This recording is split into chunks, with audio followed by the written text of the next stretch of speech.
maya ma jiro ilaah aan ahayn kan xaqa lagu caabudo mooye haddaba haddii adiga oo muslim ah aad xusayso ma waxaa jira ilaah aad caabudo oo aan ahayn kan xaqa lagu caabudo aan hoos ugu dhadhaco mawduuca maalinta jacaylka ama Valentine Day oo ku beegan bisha February 14 waxaa si weyn looga xusaa dunida oo dhan waliba waqtigan la joogo waxaa laga buunbuuniyaa looga dabaaldegaa looga heesaa loogana xafladeeyaa dhulka Soomaalida haddaba waxaynu eegaynaa maalintan ilaahyo kale xuskooda salka ku haysa maxay tahay xageesa laga keeno maalintan oo ku suntan ama ku magacaaban baadari la oran jiray Saint Valentine asalkiisana waxaa lagu sheegaa in uu ahaa Roman Valentine oo ahaa baadari kiniisad ku taallay Roma qarnigii 3 ayaa la sheegay in xilligaas Roma uu ka talin jiray nin la oran jiray Emperor Claudius oo ahaa boqorkii talada u hayay boqortooyadii Roman Empire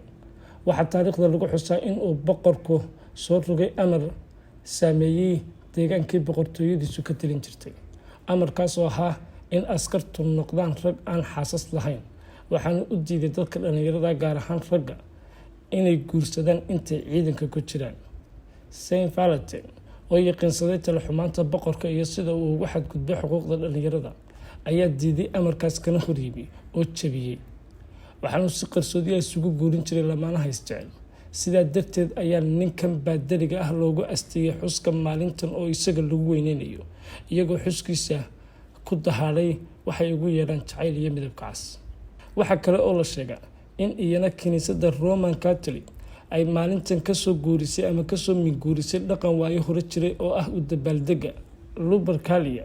kaasoo la sameyn jiray bartamaha bisha February iyadoo oo ku salaysan mid ka mid ah ilaahyada ay Roomaanku caabudi jireen oo loo yaqaanay Venus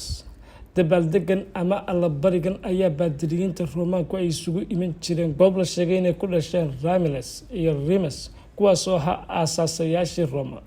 baadiriyiinta ayaa qali jiray laba wax oo ka koobnaa neef ari ah gaar ahaan ri waxaana ay sameyn jireen inta neefka rida ah ragga ay ka saaraan ayay oran jireen dumarku ha taabtaan si ay uur u qaadaan oo wax u dhalaan kan labaad ee maalinta allabariga ay qali jireen ayaa ahaa ay kaasoo ay isna oran jireen waa nadiifin neefka rida ah marka haragga laga saaro ayaa sida xadhkaha loo jarjari jiray markaas ayaa neefkii oo ul oo kale ah baadarigu magaalada ku wareegi jiray si uu ugu dhufto ama ugu dharbaxo hablaha ayaa iyaguna intaas kadib magacyadooda intay qoraan dhiil ku ridi jiray si wiilasha aan xasaska lahayn u doortaan magaca mid ka mid ah kuwa dumarka ay halkan ku rideen kadibna uu u guursado kii u soo baxa waxa kale oo xusid mudan in kaararka Valentine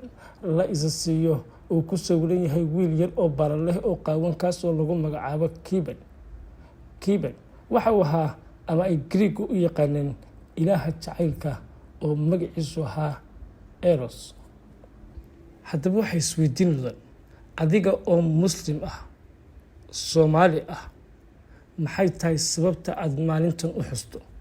ma waxaa jira ilaah aan ahayn ilaaha xaqa lagu caabudo oo adigu caabudo